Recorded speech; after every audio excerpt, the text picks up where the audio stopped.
Bismillah ar-Rahman ar-Rahim. All praise belong to Allah, the Lord of the universe. Blessing and salutations upon His final messenger, our Prophet sallallahu ta'ala alayhi wa sallam, his family and his noble companions.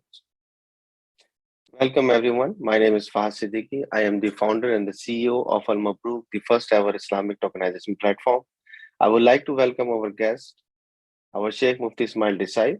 Mufti Ismail Desai is a Sharia advisor in investment banking at GIFS. He has been working as chairman, advisor, and consultant to various prestigious banks, financial institutions, and global funds. He also happens to be the chairman of Al Mabrook Sharia Board. So, with that quick introduction, let's go to our first podcast, which is about the Islamic case for investing in blockchain and crypto. So, Sheikh Saib, the first question we have for you is, what is the Islamic fintech and what is your view on Islamic use cases for blockchain and cryptocurrency? بسم الله الرحمن الرحيم نحمده ونصلي ونسلم على رسوله الكريم أما بعد. I would firstly like to take this opportunity to express my gratitude to the team at Mabrook in terms of establishing this podcast series. Inshallah, we hope and we make dua that Allah subhanahu wa ta'ala accept this initiative and make it a means of sadaqah jariyah for the esteemed founders of this initiative, and may Allah subhanahu wa ta'ala let this initiative be a boon of spreading the deen and hidayah and guidance throughout the four corners of the world, inshallah, ameen. Nevertheless, with regards to a particular query and in relation to Islamic fintech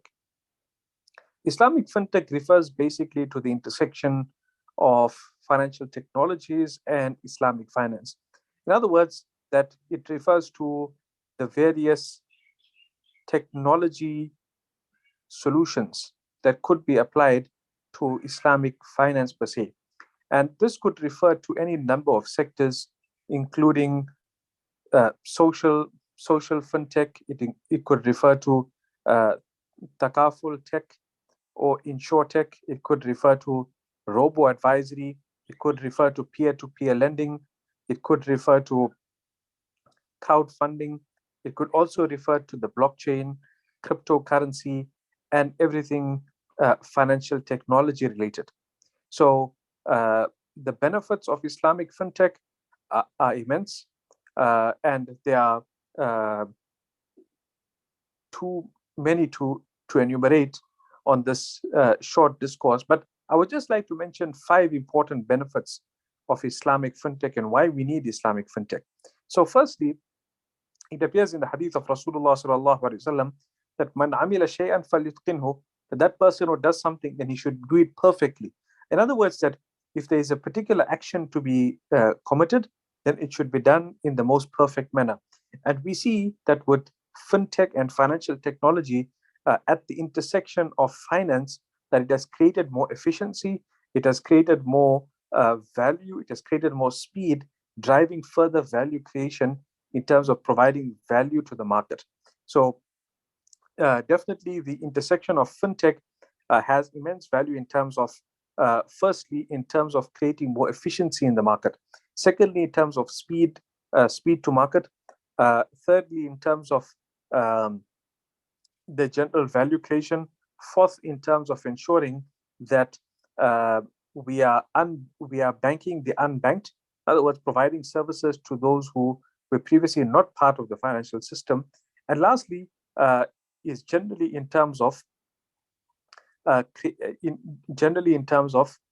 creating more value within the value chain of financial services.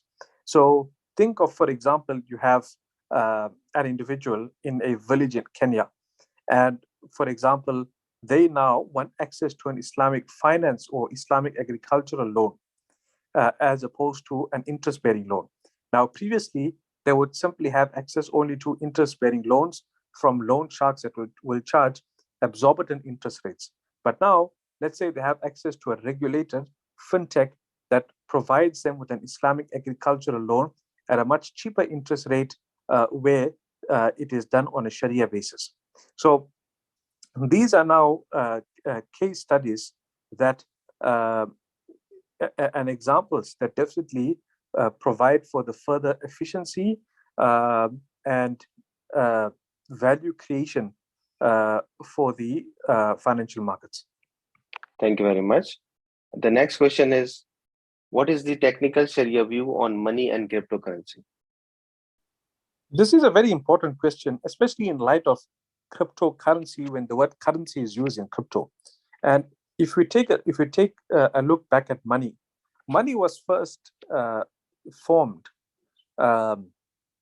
in modern day Turkey, in a place called Lydia, where they would use coins. And thereafter, this was in the early 116 BC.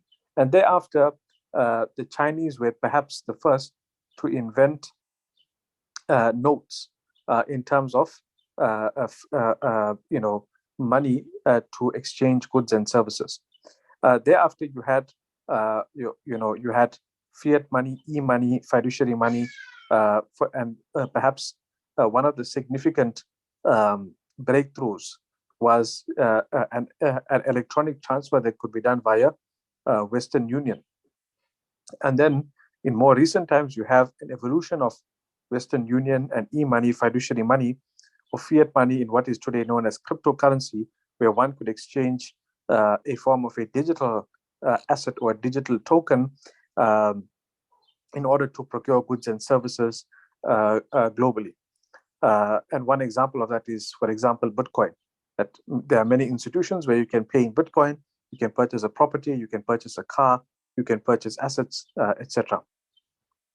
So, from a Sharia perspective, one important terminology is al-mal al-mutaqawwam. In other words, that what is considered to be an asset of value in Sharia. Right? One cannot simply exchange any item or any service, for a premium, because Sharia has provided guidance in terms of what is Sharia compliant versus what is not Sharia compliant. So, al-mal mutaqawwam refers to any asset of value that is deemed to have value in Sharia. For example, one exchanges an asset, for example, a vehicle, and one receives a payment in exchange of that. So a vehicle, there is no Sharia impediment in terms of that being an asset of value. And remember that al-mal mutaqawwam, it is determined by the urf, it is determined by the norm of society. So if society regards a particular item to be an asset of value, as long as there are no Sharia impediments, where, for example, it is pork or something impermissible, then it is perfectly fine. Now we come to the concept of thaman. Thaman refers to a medium of exchange. So what is thaman? So according to the preferred view in the Hanafi school of thought of Imam Muhammad rahimahullah, he says that as long as there's isti'mal and there's ta'amul, in other words, there is istilah and ta'amul, where there is commonality and common usage and acceptability amongst the market and amongst the people of a particular asset to be a medium of exchange, then we can consider it to be a medium of exchange. There is no particular requirement for the government itself or for the ruling authority to consider something to be a medium of exchange. And remember that you had in Baghdad, you had in Kufa, modern day Iraq, you had what is called the system of al-fulus al-nafiqa. In other words, that these were metal coins that were not officially recognized as a legal tender by the state, but yet they were used by the traders in the marketplace. And many books of fiqh and Islamic jurisprudence are replete with examples of the usage of al-fulus, the concept of fulus or fils. So now going back to the actual, difference of opinion with regards to cryptocurrency. So there are three different views. The first view says that it is totally impermissible, and generally they do not cite any particular dalil or shari'i rationale for that view. Secondly is you have the view that says it is an asset of value, but you cannot consider it to be a currency per se. And the third view is that yes, cryptocurrency can be both an asset of value and a currency. And we have adopted the view at the Darul Iftar, the Institute of Islamic Jurisprudence, and at Global Islamic Financial Services, we have adopted the view that cryptocurrency, we cannot provide a blanket ruling, but yes, we can say that it is permissible as long as there are no Sharia impediments. For example, let's say, for example, you have a particular cryptocurrency, but the white paper proves that there is trading in derivatives, there is trading in interest-bearing loans, etc. There's impermissible staking where interest is provided, and that is how revenue is generated in terms of the underlying blockchain protocol. Then obviously that will not be Sharia compliant. So we receive many queries from the public with regards to cryptos in terms of which is permissible and which is not permissible. And generally we say, look, we cannot issue a blanket ruling, but yes, we can say that as an asset of value, it is permissible, and we need to determine whether it is actually a currency or not. Now, for example, if you look at Bitcoin has gained widespread acceptance such that, yes, it can be considered to be a currency, but then that also depends in which jurisdictions we are referring to. In certain jurisdictions, Bitcoin is not considered to be a currency. And in other jurisdictions, it has gained widespread acceptance where it can be considered to be a currency. So in brief, we could say that cryptocurrency, yes, it can be considered to be valid asset of value as long as there is no Sharia impediment, and it can also be considered of a medium of exchange as long as it has gained common currency and common acceptance among the masses as per the preferred Sharia view. Yes, Jazakallah, and thank you, Sheikh, for the explanation. The third question for you is, what are the primary use cases for crypto and blockchain from Sharia perspective? So there are many use cases for the blockchain and crypto from a Sharia perspective, and I would just like to enumerate 3 of them. The first is in the instance of smart contracts. Now, if you talk of, for example, Sharia finance, or you talk of Islamic finance or Islamic economics, you know that one of the key protocols in Islamic finance is that every contract should be separated and individualized. So if you look at Murabaha or Islamic trade finance, there are almost 6 different stages where there are 6 different conceptualizations of the relationship between the stakeholders that need to be differentiated, segmentalized, and individualized at each particular stage. Let me explain. For example, at the first stage, you as the client would be a wakil, an agent on behalf of the bank. You are not a creditor, right? And at the end, at the 6th stage of a murabaha finance transaction, you become a creditor, and the bank becomes a creditor, you become the debtor. Now, from a Sharia perspective, we know the prophetic tradition of Rasulullah sallallahu alaihi wasallam that naha Rasulullah sallallahu alaihi wasallam an bay'i safqatayn fi safqatin wahida. That Rasulullah sallallahu alaihi wasallam prohibited 2 transactions within one. In other words, that the co-mingling of transactions, that is impermissible. So this means now that smart contracts, in terms of proper sequencing and tracking of contracts, can be extremely beneficial from an Islamic finance perspective.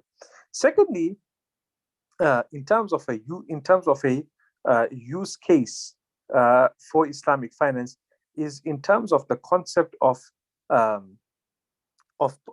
provenance. So if you look at an NFT, for example, a non-fungible token, that non-fungible token assists with maintaining the provenance or the authenticity of or veracity of a particular asset. Now, think of a bank, an Islamic bank, lending money against the purchase and sale of goods.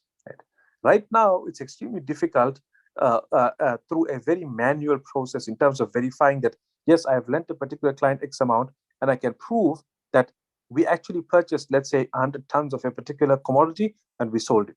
But through an NFT, for example, and through the concept of provenance, through the blockchain, one can verify that, yes, we did receive X amount of goods. All of the documents were imputed into the code, and based on that, we move to the next stage in terms of the release of funds, etc. So to prove the veracity of contracts through the blockchain in terms of the concept of the provenance and authenticity, I think that's a very important aspect of Islamic finance. Thirdly, is in terms of, simply in terms of the efficiency that blockchain brings to the entire financial system. And for example, if you look at trading, if you look at trading of securities, trading of forex, for example, the big question arises, in terms of, for example, trading of currencies, is that is the trade immediate or not? Now, if you look at, for example, the trading of two different currencies, that the rule in Bay or Sarf, in the law of trading of currencies in Islamic finance, that the currency from one side has to be, possession has to be taken immediately, right? And what happens, in generally is you have a T+1, or sometimes you have a T+2. In other words, settlement is done not immediately, but it is done after some period of time. Now, with immediate settlement, in terms of the blockchain, that removes that issue. In other words, that we can prove now that there's immediate settlement of a particular security. So qabd and possession, which is a fundamental right, or fundamental asset, or fundamental principle in Islamic finance or contractual law, has actually been effected and has actually taken place. So like that, there are a number of use cases for blockchain, but in brief, we consider the good use cases of blockchain in terms of creating a more efficient and sustainable Islamic economic system. Excellent. That's great. Thank you, Sheikh. What are the opportunities and the challenges for the Islamic blockchain and crypto? So look, I think, some of the challenges, include firstly, regulation and governance. So we've all seen what has happened with the FTX debacle and how it led to a massive rout in the markets. The market cap for the first time after a long period of time of the entire crypto industry dropped to below $1 trillion. So one can see that without proper governance and regulation supervision, it creates doubts and it creates mistrust within the financial system. So if we want to build a proper Islamic system using technology, using blockchain, using crypto, we need to have some form of regulation and governance to make sure that we maintain the stability and sustainability of the financial sector. The second challenge is simply in terms of education and awareness. There are hundreds of millions of Muslims in Muslim countries that are still not fully educated when it comes to the concepts of blockchain, crypto, NFTs, etc. And I feel that a lot more education is required in terms of this. Thirdly, is in terms of guidance from governments, from regulators in terms of crypto. If you look at, for example, the UAE, there's almost a 40 to 50% adoption of crypto. So it means that here's a majority Muslim country that is, almost 50% of its population trades in crypto, but yet there is no Islamic guidance around this. And then you have, conflicting views that crypto is impermissible, etc. So I think lastly, I would say in terms of challenges, is simply in terms of making sure that we don't replicate the traditional financial system with crypto. And this is exactly what we're seeing now in crypto, is that a lot of the stuff in crypto is basically a replication or a mimicking of the financial products, and therefore the financial challenges that come with the traditional financial and economic system. So I do believe that with the blockchain and crypto industry or sectors, we're able to build something unique that does not simply replicate and mimic conventional or traditional financial products.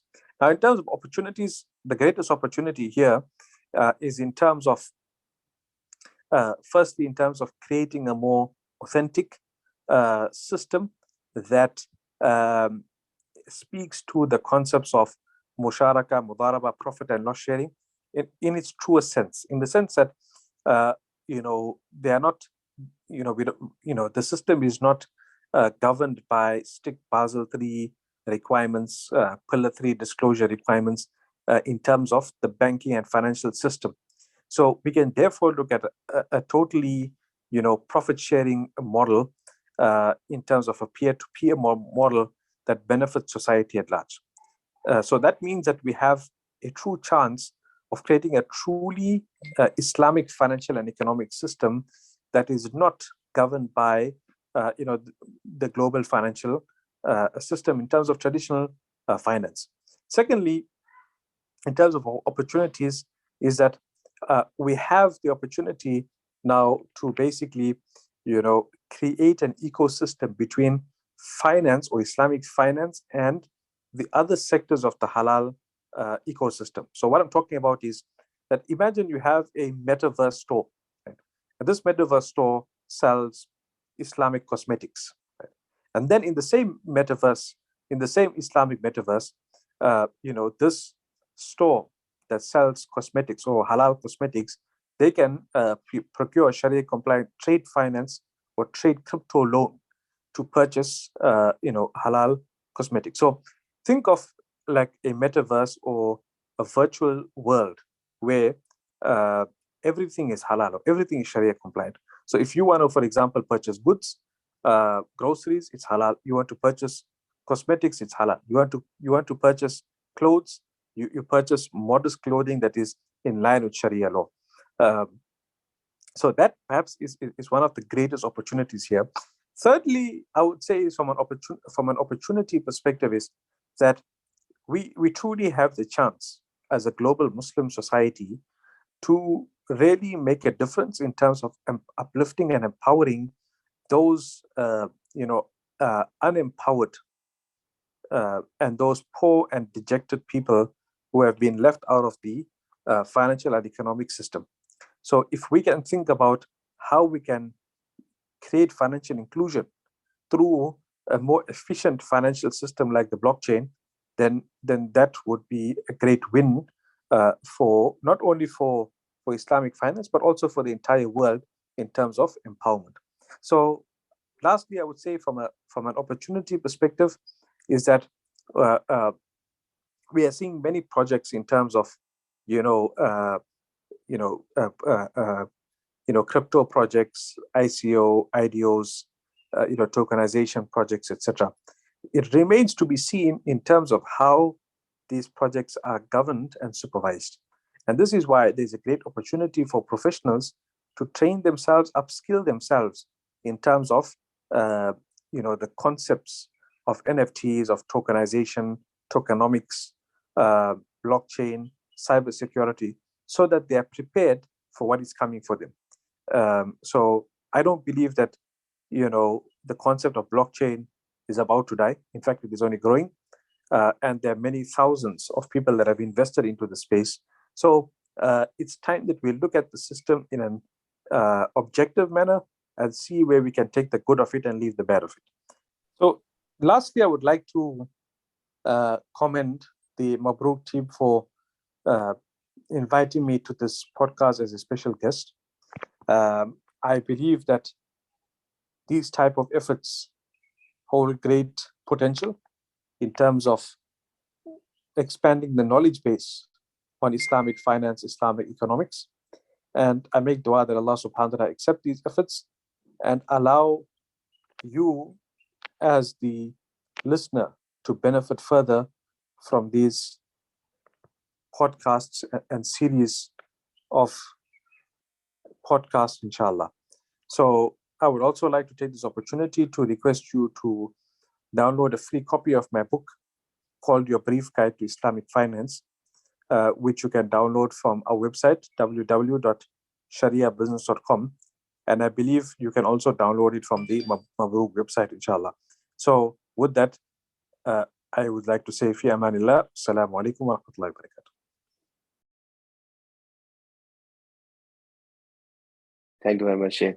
So that concludes our first podcast. And inshallah, our next topic for the podcast would be the FTX crash and the Islamic finance lesson. I hope everybody enjoyed and benefit from Sheikh's presence. It was a very beneficial podcast, at least for me. I have learned a lot.